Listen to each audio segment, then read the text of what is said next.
سلامونه دوستانو د 1405 لمریز کال د اولې میاشتې اول اونۍ ده. راځئ چې د کتاب په لوستلو باندې پیل وکړو.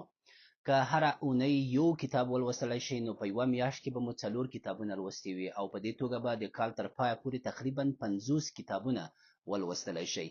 براین تریسي په دې هکله باندې یو ډېر ښکلی نظر وړاندې کړی دی او ویلي دي چې که یو کس په یوه ځانګړې برخه کې 50 کتابونه ولولي دا د یوې پی ایچ ډي یا یوې دکتورا سره معادل دي.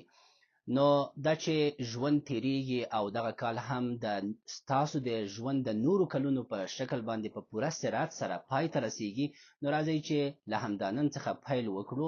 په دې اونۍ کې له یو کم حجمه کتاب څخه پیل وکړئ او په راتلونکي اونیو کې په ښه واضح تصمیم سره هغه کتابونه انتخاب کړئ چې د تاسو ورسره لیوالتیا او مینه وي.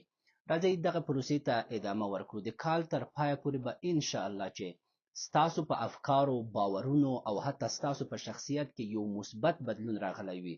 دا به هغه څه وي چې د تاسو د ژوند د کامیابۍ لپاره به یوه ښکلې شروع او پیل به وي. راځئ چې له دغه فرصت څخه استفاده وکړو او هره اونۍ یو کتاب ولولو. باور وکړئ دا یو ښکلی فرهنګ دی چې موږ تاسو په خپله ټولنه کې رواج کوو.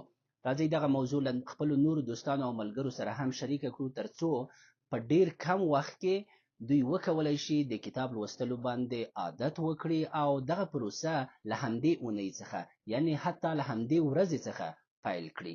کامیاب او بریالي اوسئ.